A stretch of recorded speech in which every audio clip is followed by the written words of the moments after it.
प्रिय मित्रों, उम्मीद करता हूँ कि आप सब बहुत अच्छे होंगे, आनंद में होंगे, प्रसन्न होंगे और सुखपूर्वक अपना जीवन जी रहे होंगे। तो मित्रों, आज हम अपने भक्त चरित्र के प्रसंग में बड़े दिव्य संत रानी रत्नावती के जीवन के कुछ प्रसंग, कुछ जीवन चरित्र आपके समक्ष प्रस्तुत करेंगे। मुझे उम्मीद है कि यह जीवन चरित्र आपको बहुत पसंद आएगा। मित्रों, भक्तमाल ग्रंथ का एक सिद्धांत है कि यदि आप भगवान के चरणों में अपना प्रीति जोड़ना चाहते हैं तो संतों के चरित्र को सुनना, उसको सत्संग करना, संतों के प्रति भाव रखना, यही एकमात्र मुख्य आधार है। यदि हम लगातार संतों के चरित्र को सुनते हैं, उस पर चिंतन मंथन करते हैं, उस पर अपनी आस्था और श्रद्धा हमारे दिन पे दिन बढ़ती चली जाती है, तो कहीं ना कहीं हमको भगवान हमारे ऊपर कृपा करते हैं। क्यों? क्योंकि भगवान जो है संतों के माध्यम से ही लोक कल्याण के लिए वह सामने आते हैं। तो मित्रों, रत्नावती जो है मेवाड़ के राजा मान सिंह की जो है पत्नी है। सामान्य राजघराना है और उस समय भारत में जो है मान सिंह मेवाड़ जो साम्राज्य है एक शक्तिशाली साम्राज्य माना जाता था। और रानी रत्नावती भी अपने वैवाहिक जीवन को बहुत ही सुंदर ढंग से जो है जीवन अपना जी रही थी, आनंदपूर्वक जीवन जी रही थी। उनके जीवन में किसी प्रकार का कहीं भी कोई क्लेश नहीं था, क्योंकि राजा मान सिंह के साथ भी उनका बहुत ही अच्छा प्यार प्रेम संबंध था और बहुत ही सुंदर जीवन जी रहे थे, बहुत ही सुंदर जीवन चल रहा था। और मित्रों, सुंदर जीवन यह नहीं कहता कि आप सांसारिक भोगों में अपने इस सुंदर से शरीर को आप व्यय करें, वहाँ पे खर्च कर दें। यह एक सुखमय जीवन का आधार नहीं होता। सुखमय जीवन, शांतिमय जीवन और आनंदमय जीवन का आधार यही होता है मित्रों कि आपके जीवन में परमात्मा के प्रति प्रेम, उनसे मिलने की लगन, उनके मिलने की प्यास आपके हृदय में होनी चाहिए। और यह चीज़ें जो है रानी रत्नावती के प्रारंभिक जीवन में कहीं और कहीं नहीं। पर मित्रों, हर व्यक्ति का अपना एक संस्कार होता है, अपना एक प्रारब्ध होता है और वह प्रारब्ध अपनी जगह बना ही लेता है जब उसका अपना समय आता है। तो यहाँ रानी रत्नावती के जीवन में भी कुछ ऐसा क्रम आया कि जैसे ही उनके प्रारब्ध का जागरण हुआ तो और उसके लिए मित्रों, ये जो ब्रह्मांड है, यह जो पूरा प्रकृति का नियम है जिसको कह लें, या दूसरी भाषा में यह कह लें कि भगवान के द्वारा बनाई हुई सृष्टि का यह जो एक रचनाक्रम है, घटनाक्रम है, वह अपने आप पूरे विधि विधान को लेके चलता है। पूरा बहुत ही सुनियोजित, बहुत ही संगठित ढंग से जो है वह क्रियाकलाप या ब्रह्मांड या सृष्टि अपनी गति से चलती है। मित्रों, रानी रत्नावती के जीवन के क्रम में भी कुछ परिवर्तन आता है और जैसा कि हमने पूर्व में निवेदन किया कि यह सृष्टि का क्रम है, अपने आप बड़ा सुव्यवस्थित ढंग से चलता है।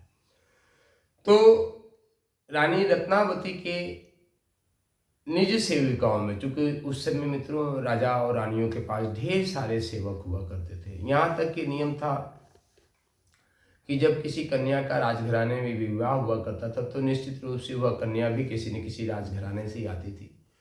तो जब कन्या अपने ससुराल पक्ष आती थी तो उसके साथ उसके पिताजी ढेर सारी दास दासियों को भी उसके साथ सेवा के लिए भेज दिया करते थे।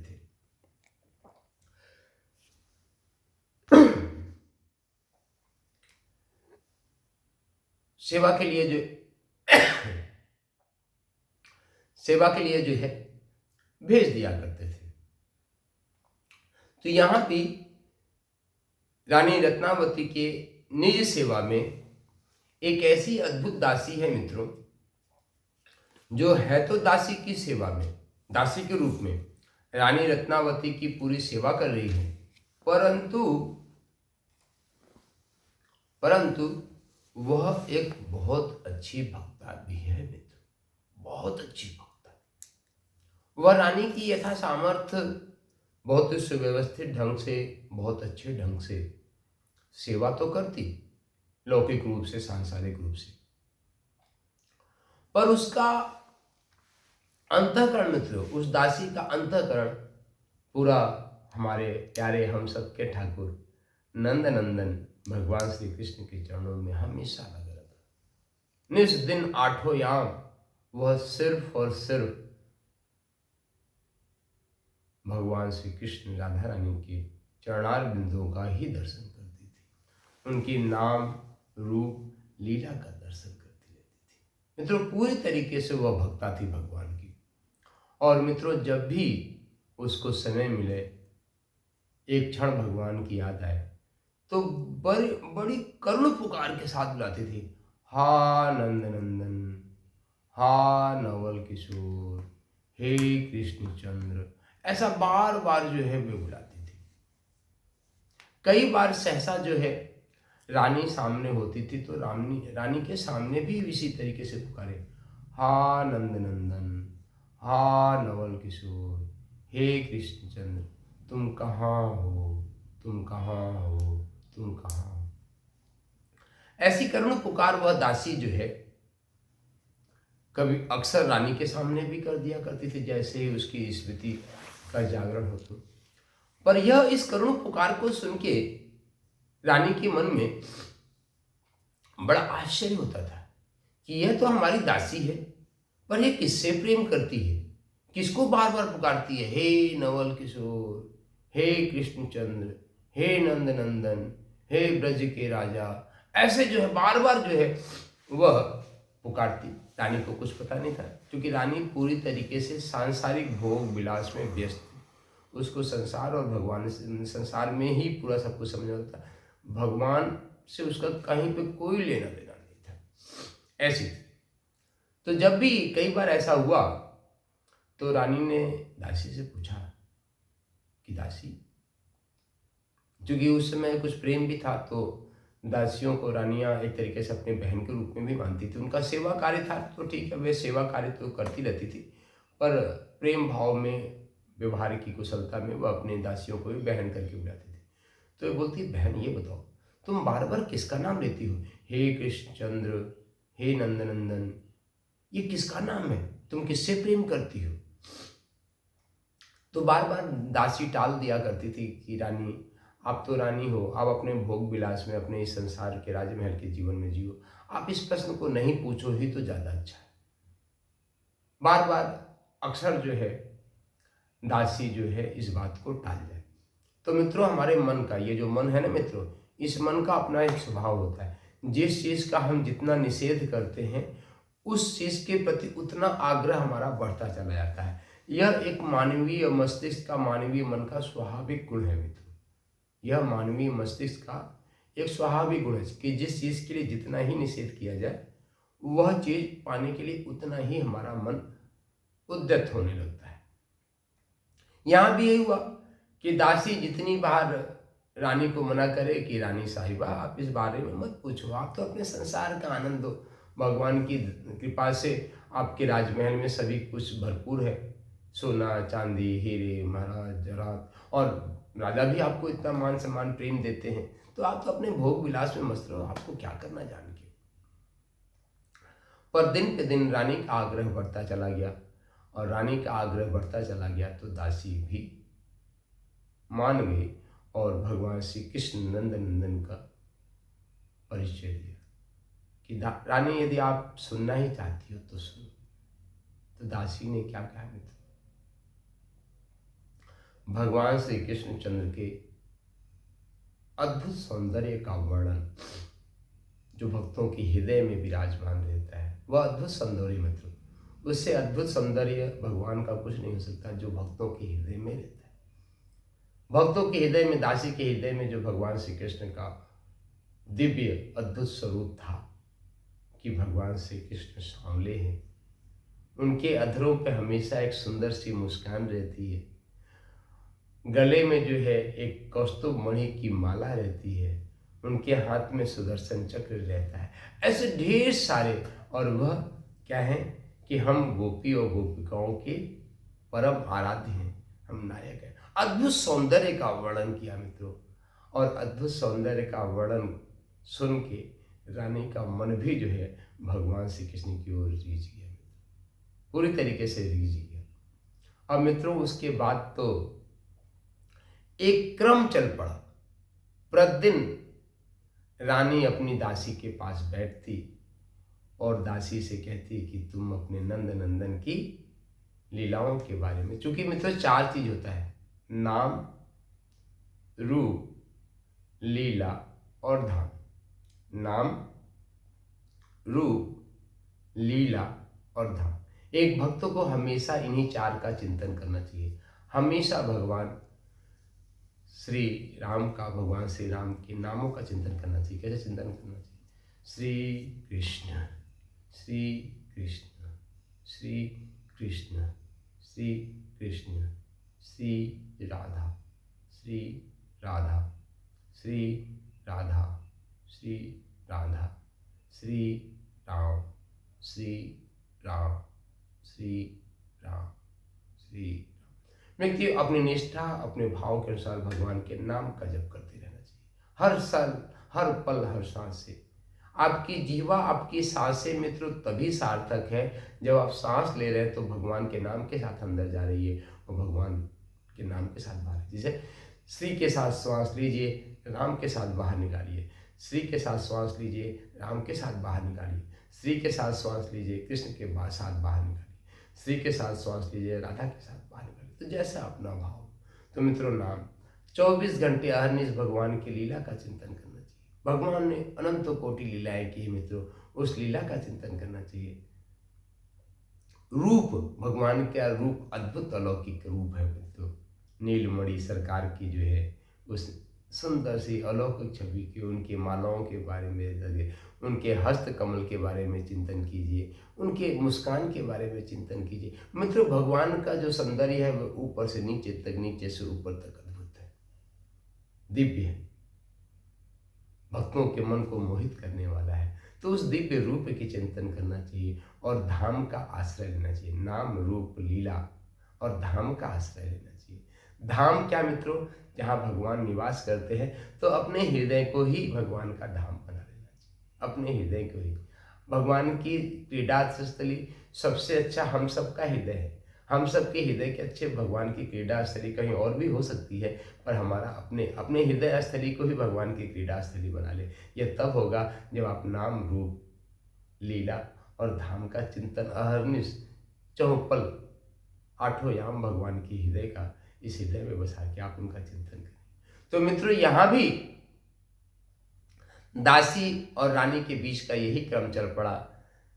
दासी को एक से एक भगवान के लीलाओं के बारे में हो, कभी माखन चोर की लीला के बारे में चर्चा करे, कभी गोपिकाओं की मटकी कैसे भगवान फोड़ा करते थे इसकी चिंतन करे, कभी बाल गोपाल के साथ यमुना तट पे कैसे भगवान श्री कृष्ण अपने बाल सखाओं के साथ खेला करते थे उसकी चिंतन करे। तो ऐसे ही ढेर सारे, और साथ साथ कभी कभी ये भी चिंतन करती थी कि भगवान श्री कृष्ण गोपियों के साथ कैसे रास रचाया, रास रच्यो है, कैसे भगवान ने गोवर्धन लीला की।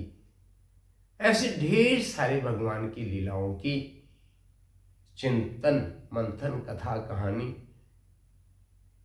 रानी रत्नावती के साथ वह दासी। अब मित्रों यहाँ पे एक प्रसंग है, कहने के लिए तो वह दासी है, पर अब यहाँ पे लगभग वह गुरु पद पे विराजमान हो चुकी। गुरु कौन होता है?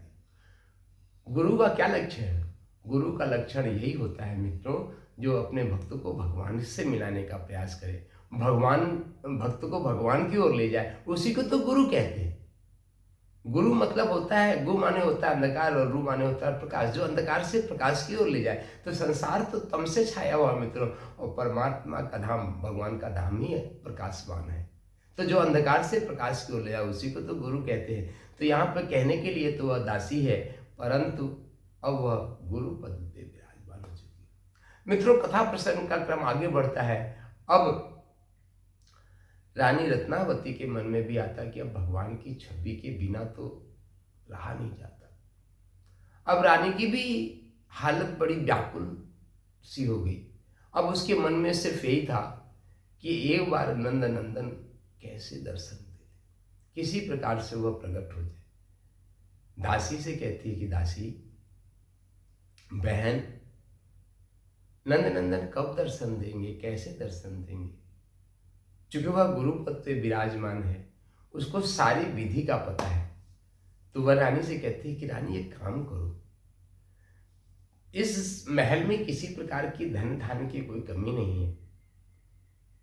आप राजा जी से निवेदन करो कि एक सुंदर से नीलमणि ठाकुर के जो है ला के यहाँ पे रख दे। रानी ने राजा से निवेदन किया कि राजन, हमारे मन में एक इच्छा है, क्या उसको आप पूरा करेंगे?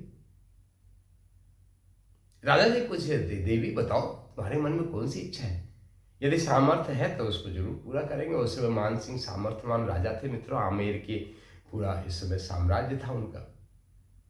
तो रानी ने निवेदन किया कि मुझे और कुछ नहीं चाहिए, सोना चांदी हीरे मोती जवाहरात तो ये तो महल में भरे ही हैं, दास दासियां तो ही हैं, मुझे एक नीलमणि ठाकुर की जरूरत है जिनका बड़ा अलौकिक रूप, अलौकिक सौंदर्य हो, रूप सुंदर हो। तो ऐसे एक नीलमणि ठाकुर की आप व्यवस्था करा दीजिए। राजा ने अपने सचिव को बोला, सचिव को कि महोदय, रानी को एक सुंदर से नीलमणि किसी अच्छे मूर्तिकार से मूर्ति गढ़वा के जो नील श्याम हो, रानी के सामने प्रस्तुत किया जाए। सचिव ने राजा आज्ञा की पालन की। एक सुंदर से नीलमणि की आकृति की बढ़िया सुंदर सी मूर्ति वह नीलमणि आज भी आमेर के उस किले में विराजमान है। यदि आप भी चाहते हैं कि रानी रत्नावती जी के द्वारा सेवा प्राप्त की हुए ठाकुर का दर्शन करें, तो आज भी आप मेवाड़ में पधारें और आपको दर्शन करने का आज भी सौभाग्य प्राप्त होगा। तो एक सुंदर से नीलमणि ठाकुर आ गए। अब तो मित्रों रानी का जो रनिवास था, जो उनका अंतःपुर था, वहां तो उल्लास छा गया। अब तो नीलमणि जी पधार गए। बोले नीलमणि सरकार की जय, भक्तमती रानी रत्नावती की जय। अब तो मित्रों वहां पे क्या होने लगा, भगवान नीलमणि का अष्टयाम सेवा होने लगी। प्रातः मंगला आरती भी हो रही है ना। शाम दोपहर प्रातः कालीन भगवान के सुंदर सुंदर से वस्त्र पहना के, उनके नाक में पहना के, उनके कान में सुंदर सा मुकुट पहना के, सुंदर सा गले में हार डाल के, और भगवान की श्रृंगार आरती भी होने लगी। श्रृंगार आरती होने के साथ सुंदर सुंदर राजभोग बनने लगा, 56 प्रकार के भोग बनने लगा, मिष्ठान भी बनने लगा, जो है ना जिसको खडरस व्यंजन बोलते हैं। 6 प्रकार के रसों से खडरस व्यंजन बनने लगा और भगवान को सुंदर सा भोग लग रहा है, भगवान प्रेम से पा रहे हैं अपने भक्तों के साथ। उसके बाद फिर भगवान को राजभोग करा के भगवान का शयन कराया जाता। भगवान को फिर उठते तो भगवान 3 बजे अपराह्न कालीन में तो भगवान का उत्थापन भोग लगता, उत्थापन आरती होती, संध्या आरती होती। उत्थापन भोग और शयन संध्या आरती के बीच में कीर्तन भी होता। कैसे कीर्तन होता, हरे कृष्ण कृष्ण कृष्ण हरे हरे, हरे राम राम राम हरे हरे, हरे कृष्ण कृष्ण कृष्ण हरे हरे, हरे राम राम राम हरे हरे। ऐसे मित्रों नियमित क्रम बन पड़ा और ऐसा चलता रहा। ठाकुर भी सेवा पाके एकदम मस्त है। रात को शयन भोग करा के रानी और दासी अब एक ही कमरे में रहने लगी मित्रों, एक ही कमरे में। और दिन पे दिन रानी रत्नावती की व्याकुलता बढ़ती चली जा रही थी कि कब हमको नंद नंदन हमारे नीलमणि ठाकुर हमारे सामने प्रकट होकर हमको दर्शन देंगे। अभी तो मित्रों पत्थर के रूप में एक नीलमणि सरकार की सुंदर सी सेवा हो रही, ऐसे उसको पत्थर का कहना भी अपराध है मित्रों। भगवान तो भगवान ही होते हैं, भक्त हृदय के भक्त के भावों में रहते हैं। तो नीलमणि रानी रत्नावती के मन में दिन पे दिन व्याकुलता बढ़ी गई कि कैसे कब हमारे ठाकुर हमारे समक्ष दर्शन देंगे, कब प्रकट होंगे। तो फिर वह दासी गुरुपद में विराजमान है, वह कहती है कि रानी, भगवान करुणा के सागर, भक्तों के पे कृपा करने वाले तो है, पर इतनी जल्दी रिझते भी नहीं है। तो रानी कहती है कि बहन बताओ, ठाकुर रिझेंगे कैसे, कैसे रिझेंगे ठाकुर। तो कहती है, तो फिर जो है गुरुपद पे विराजमान उनकी दासी कहती है कि रानी, भगवान तब रिझते हैं जब हम भगवान के प्यारे प्यारे संत भक्तों की सेवा करेंगे, संतों की सेवा करेंगे। संतों की सेवा करने से भगवान बहुत जल्दी रिझ जाते हैं। मित्रों, आप भी चाहते हो कि भगवान आप पे रिझें, भगवान आप पे कृपा करें, तो आपको भी संतों की सेवा करनी चाहिए, पूरे मन से संतों की सेवा करनी चाहिए।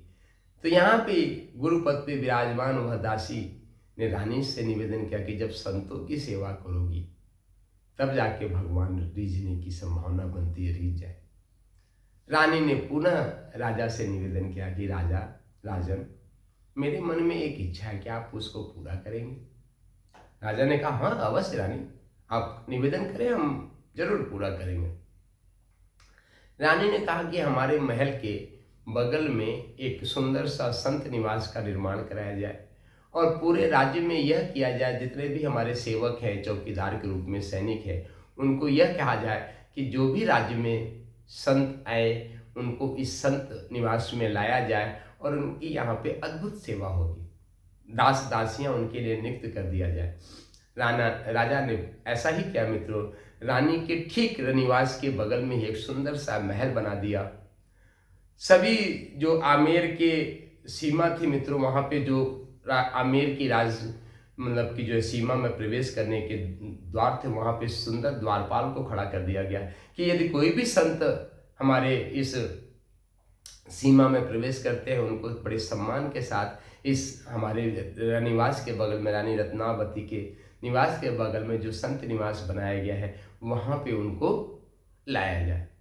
और मित्रों, संत भी हमारे बड़े कृपालु, बड़े दयालु होते हैं। जहाँ भी संतों की सेवा हो मित्रों, वहाँ संत जमात से जमात को होने लगा। ये उस समय की बात है मित्रों जिसमें संत जमात में चला करते थे। जमात में मतलब कि 15-20 संतों की एक पूरी टोली साथ में पूरे भारत के कल्याण के लिए, भक्तों के कल्याण के लिए भ्रमण किया करती थी, अहर्निश भ्रमण किया करती थी। आज भी हमारे संत, जो महत्पुरुष संत हैं, ढेर सारे संत हैं, यहाँ पे नाम लेना उचित नहीं, वो भी 10-10, 15-15 के साथ एक गाड़ी में लगभग 5-7 संत आ जाते हैं, 1-1, 2-2, 3-3 गाड़ियाँ साथ। आज भी भारत की वह परंपरा जीवित है, जीवंत है, जागृत है मित्रों। तो उस संत निवास में मित्रों एक से एक संत आने लगे। और संतों का काम क्या होता है मित्रों? भगवान का नाम जप करना, उनके रूप का चिंतन करना, कीर्तन करना, सत्संग करना, और जहाँ पे संत रहते हैं मित्रों वहीं भगवान का धाम बन जाता है। अब तो संतों के आने का क्रम बन गया मित्रों। रानी संत आए, वहाँ पे उनके लिए सुंदर भोग विलास की व्यवस्था, सारा कुछ बढ़िया भोग लग रहा है, ठाकुर की सेवा हो रही, और रानी अपनी खिड़की से ही संतों के सारे लीला गुण को देखा करती थी मित्र। रानी जब से ही संतों का मन देखे, उनका मन आह्लाद से भर जाता था। क्योंकि कीर्तन जो किया करते थे संत, क्या कीर्तन किया करते थे? राधे कृष्णा कृष्णा कृष्णा राधे राधे, राधे श्याम श्याम श्याम राधे राधे, राधे कृष्णा कृष्णा कृष्णा राधे राधे, राधे श्याम श्याम श्याम राधे राधे। तो मित्रों, ऐसा संत जन जो है वहाँ कीर्तन करते, गुरुपद पे विराजमान दासी भी आनंदित है, प्रफुल्लित है। और रानी रत्नावती के पद पर, रानी रत्नावती के मन में व्यक्ति हो जैसे जैसे भगवान के रस का वह पान करती जा रही थी, वैसे वैसे रस का पान तो कर ही रही थी मित्रों, पर उतना ही वैसे ही विरह की अग्नि भी प्रज्वलित होती चली जा रही थी मित्रों। मित्रों भगवान के विरह की अग्नि बहुत बड़ी अग्नि होती है मित्रों।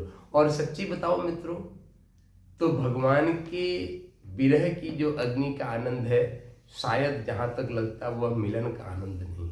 मिलन का भी अपना एक अद्भुत आनंद है मित्रों, मिलन का भी एक अद्भुत आनंद है, पर विरह का अपना एक अलग आनंद है। मिलन और विरह दोनों, भगवान के मिलन का भी अपना एक आनंद है और विरह का आनंद है। पर यहाँ पे क्या हो रहा है कि यहाँ पे जैसे जैसे संतों का आगमन हो रहा है, राज रानी के रनिवास में भगवान नीलमणि की अष्टयाम सेवा हो रही, पर रानी रत्नावती के हृदय में विरह की अग्नि प्रज्वलित होती चली जा रही है, विरह की अग्नि प्रज्वलित होती चली जा रही है। फिर एक दिन क्या हुआ मित्रों, सहसा वृंदावन के ढेर सारे संत, क्योंकि भगवान जब कृपा करते हैं ना मित्रों, तो अपने संतों के माध्यम से ही कृपा करते हैं, अपने संतों के माध्यम से ही कृपा करते हैं। तो वृंदावन के संत आए और संत आने के साथ में वह उद्दाम नृत्य किया भगवान का, खूब अच्छे से झूम करके। अच्छा, चूंकि संतों को क्या चाहिए मित्रों, संतों को सर छुपाने के लिए एक छत मिल जाए और पाने के लिए जो है सुंदर भोग मिल जाए। तो राजमहल का सुंदर सुंदर भोग तो बनता ही था, 56 भोग ठाकुर नीलमणि जी को लगता था, वही प्रसादी संत पाते थे। पाके संतों का मन आह्लादित हो गया और वे उद्दाम नृत्य कर रहे हैं। श्री राम जय जय राम, श्री राम जय जय राम, श्री राम जय जय राम, श्री राम जय जय राम। राधे कृष्णा कृष्णा कृष्णा राधे राधे, राधे श्याम श्याम श्याम राधे राधे। ऐसा उद्दाम नृत्य कर रहे थे मित्रों। अब तो रानी रत्नावती से रहा नहीं गया, रहा नहीं गया। उन्होंने राजमहल की सारी लोक मर्यादाओं को तोड़ के मित्रों कहाँ पहुंच गए, सारे दासी मना करती रह गई, पर दासियां मना करती रह गई, पर उन्होंने किसी को नहीं तोड़ा और अपने रनिवास से निकल के सारी लोक मर्यादाओं को तोड़ के मित्रों कहाँ आ गई, संतों के बीच में आ गई। और वहां भी रानी ने संतों के बीच में झूम के नृत्य किया। मित्रों यह कोई छोटी सी बात नहीं थी, यह एक बहुत बड़ा घटनाक्रम था, बहुत बड़ा घटनाक्रम था कि एक आमेर जैसे दिव्य और प्रतापी राजमहल से उनकी दिव्य रानी महारानी राजमहल से निकल के और संतों के बीच में आके नृत्य करें मित्रों। ऐसा उस समय की मान मर्यादा में मित्रों था नहीं, क्योंकि उस समय मुगलों का आक्रमण भी था। तो रानियां बड़े सुरक्षित वातावरण में ही बाहर निकलती थी। जब रानियां बाहर निकलती थी तो लंबे लंबे घूंघट करके उनके साथ सैकड़ों सैनिक हुआ करते थे मित्रों। पर यहाँ तो रानी ने न कोई सैनिक लिया न कोई दासी लिया और आके संतों के बीच में नृत्य करने लगी। और ऐसा एक दिन की होती तो बात मित्रों चल जाती, अब तो यह नियमित क्रम बन गया कि संत आते, संत अपना दिनचर्या करते, भोग भगवान का अधरामित प्रसाद पाते और भगवान के नाम लीला गुण का कीर्तन और सत्संग करते।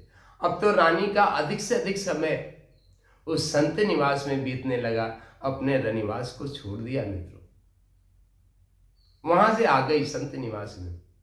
मित्रों उस समय राजा मान सिंह दिल्ली के राजमहल में अपने प्रशासकीय कार्य के रूप में रहते थे। उस समय वह आमेर के किले में नहीं रह रहे थे, क्योंकि उस समय वह सेनापति थे, तो अधिकतम अपने राज्य कार्य की वजह से वह कहाँ पे रहते थे, दिल्ली में रहते थे।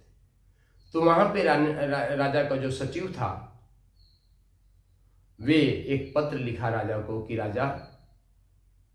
राजन ऐसी ऐसी घटनाक्रम हो रही है, रानी रत्नावती ने सारे कुल मर्यादा को तोड़ के अब वह संतों के बीच में जाने लगी हैं, नृत्य कर रही हैं, लोक चर्चा हो रही है और इससे आमेर के राजघराने की जो प्रतिष्ठा है वह दांव पे लग गया है। जैसे ही राजा मान सिंह ने इस पत्र को पढ़ा मित्रों, उनकी त्योरी चढ़ गई और क्रोध से लाल हो गए, क्योंकि मित्रों किसी राजघराने की प्रतिष्ठा को बनाए रखने के लिए बड़ा प्रयास और पुरुषार्थ करना पड़ता है। राजा मानसिंह भी 24 घंटे इसी प्रयास पुरुषार्थ में लगा रहा करते थे, कैसे हमारा राजघराने की प्रतिष्ठा बनी और बची रहे। और यहाँ तो रानी रत्नावती ने पूरे राजघराने की कुल मर्यादा की धज्जियां उड़ा दी। एक सांसारिक रूप से देखे तो मित्रों यह सामान्य सी बात है कि यदि हम सांसारिक दृष्टि से देख रहे हैं तो धज्जियां मर्यादा उड़ा दी।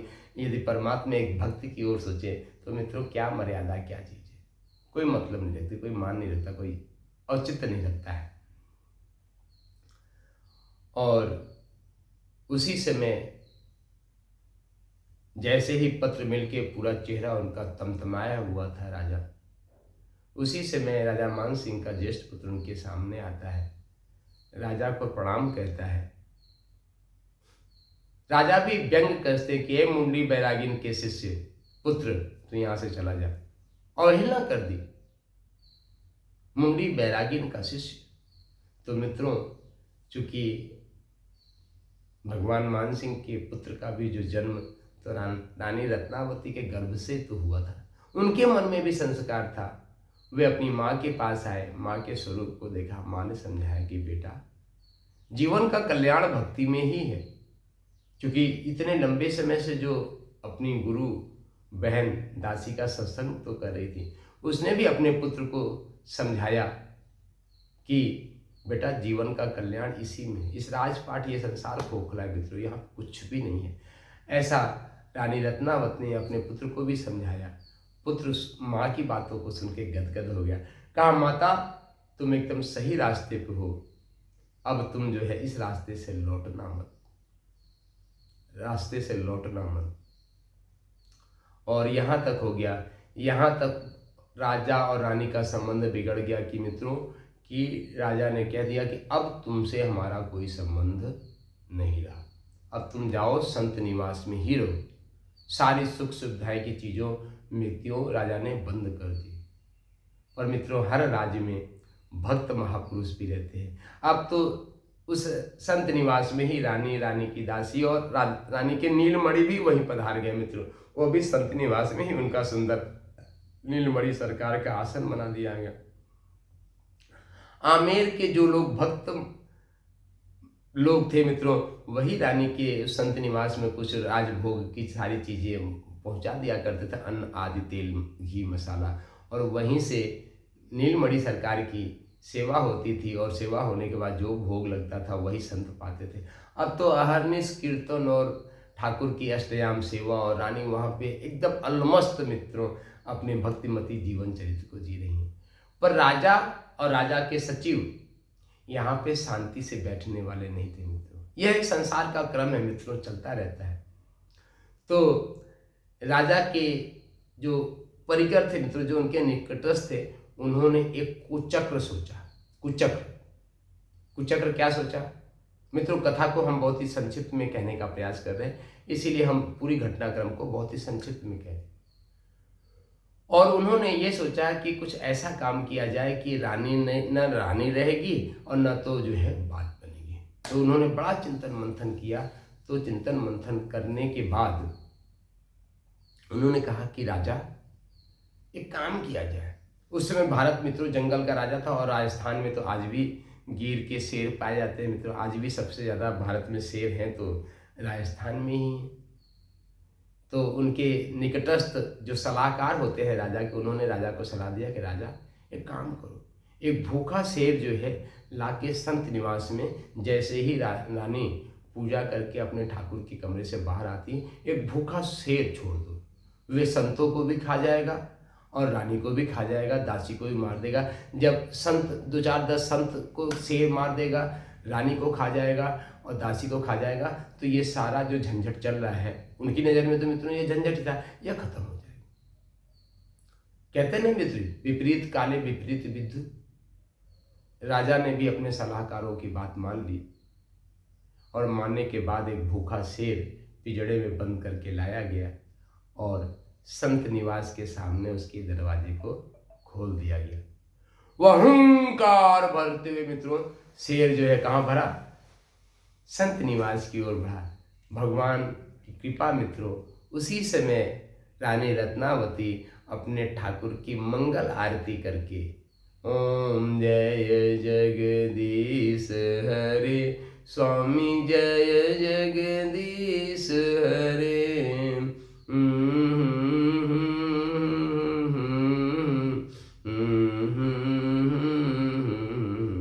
ओम जय जगदीश हरे।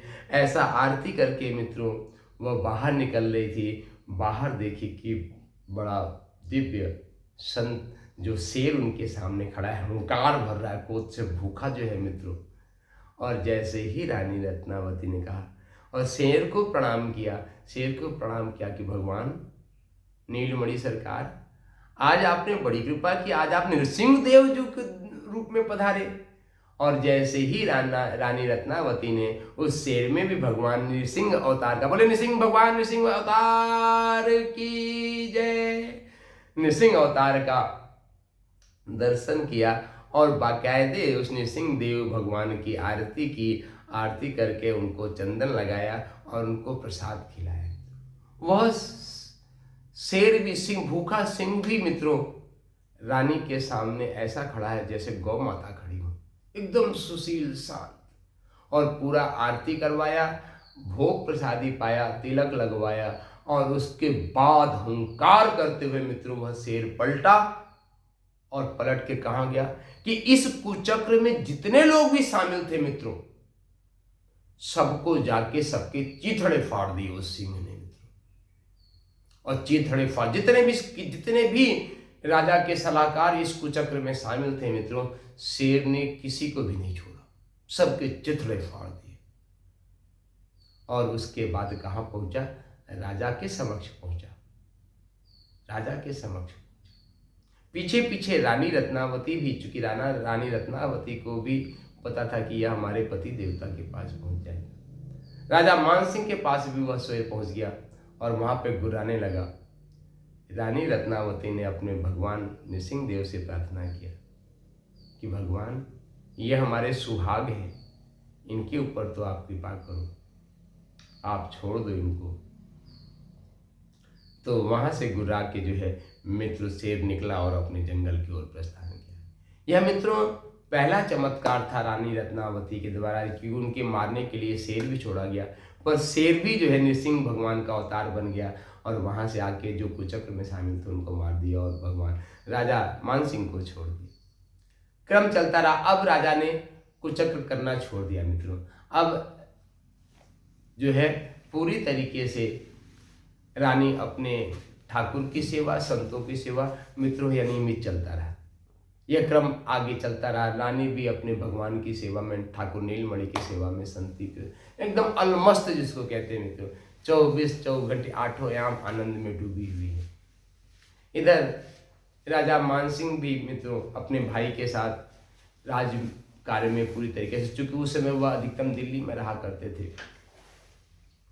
तो मित्रों एक बार मित्रों कुछ, जिसको आज हम पाकिस्तान कहते हैं मित्रों, उस समय वह सिंध का पूरा प्रांत था, वहाँ के राजा ने कुछ वहाँ पे अव्यवस्था फैल गई। तो राजा मानसिंह अपने छोटे भाई को लेके वहाँ की व्यवस्था को संभालने के लिए गए। तो मित्रों बीच में एक बड़ी तीव्र बहने वाली नदी होती है जिसको हम सिंध नदी कहते हैं। सिंध नदी बहुत तेज से बही थी कि वहाँ की पूरी व्यवस्था को संभाल के मित्रों वे आ ही रहे थे कि मित्रों सिंध नदी में जबरदस्त तूफान आ गया, जबरदस्त तूफान आ गया।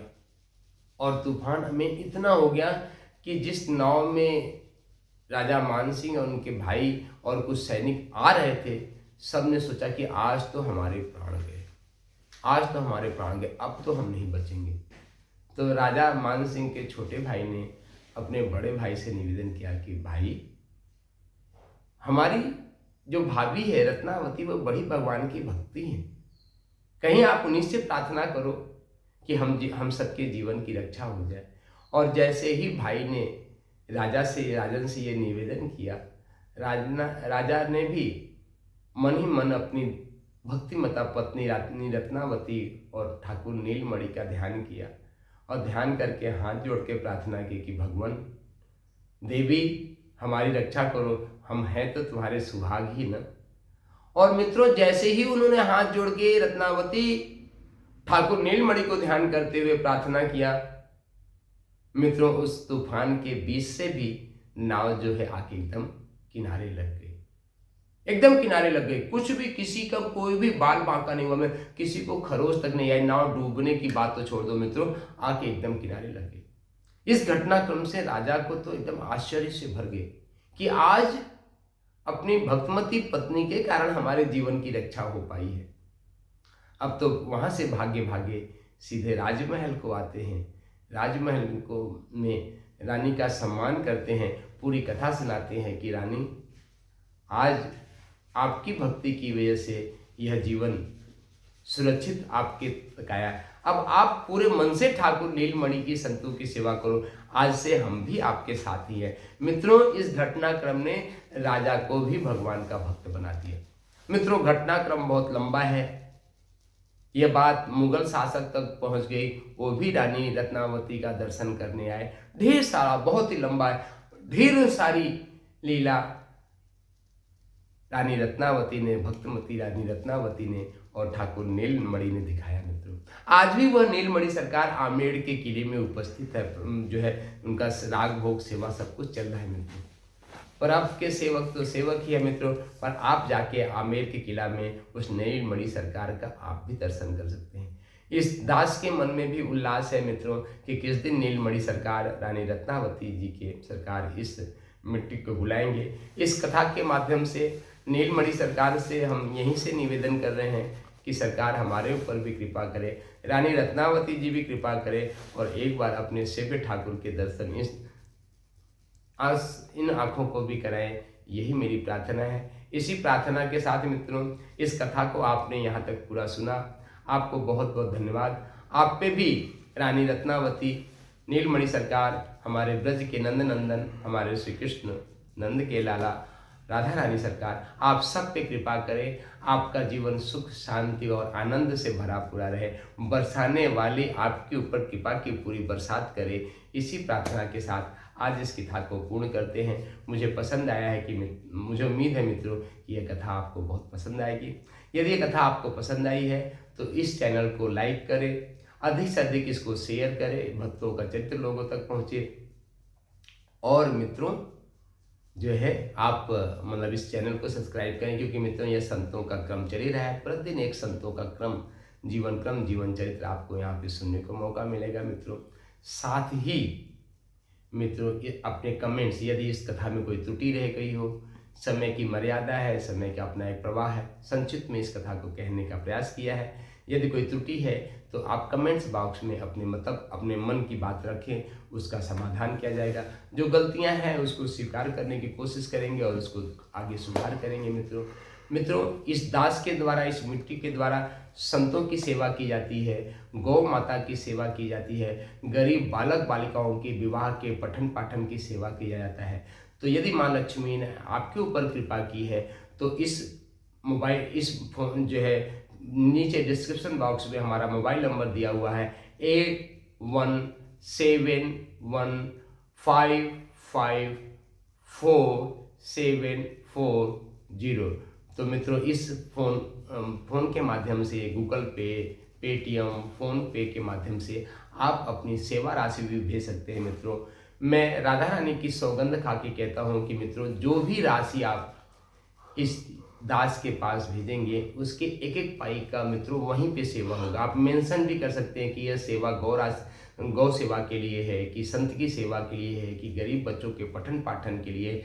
जहाँ पे आप निवेदन करके भेजेंगे मित्रों वहीं पे यह सेवा लगेगी। आपको विश्वास दिलाते आपका एक पाई भी दाएं बाएं नहीं जाएगा मित्रों, क्योंकि इस हृदय में भी लोगों की सेवा करने की अपार इच्छा और आकांक्षा है मित्रों। बस यह जीवन मित्रों आज है तो सिर्फ लोगों की, संतों की, गौ माता की, गरीब इस भारत राष्ट्र की सेवा के लिए ही यह शरीर है मित्रों। राधा रानी ने, भगवान श्री कृष्ण ने इस मिट्टी के ऊपर भी अलौकिक आनंद बरसाया है मित्रों। यह जीवन हर पल, हर सांस से, हर क्षण आनंद में ही तिरोहित रहता है, आनंद में ही सराबोर रहता है और आनंद में ही डुबकी लगाता रहता है। पर जीवन का अपना एक क्रम है मित्रों, जीवन के क्रम को आगे ले ही जाना पड़ता है। तो मित्रों तो यह सिर्फ निवेदन है कि शायद आपको भी पुण्य के भागी बने। यह मिट्टी सिर्फ एक माध्यम बनना चाहता है, इससे ज़्यादा अकिंचन से मित्र से जी के जीवन में और कोई इच्छा नहीं है मित्रों। तो उठो धरा के वीर सपूतो, धरती स्वर्ग बनाना है। उठो धरा के वीर सपूतो, धरती स्वर्ग बनाना है। मित्रों, आप सबके जीवन में ही स्वर्ग रूपी वातावरण है। यही इस मिट्टी का प्रयास और पुरुषार्थ है, प्रबल प्रचंड पुरुषार्थ है कि आपके जीवन में हो मित्रों। ये मित्रों आपको अच्छा लगता है तो आप हमारे इसी चैनल के प्लेलिस्ट में जाएं। अद्भुत आनंदाकाश, अद्भुत क्रिया, अद्भुत चिदाकाश, अद्भुत अनंताकाश ध्यान हमारे प्लेलिस्ट में है मित्रों। ध्यान आपको जीवन में जरूर करना चाहिए मित्रों।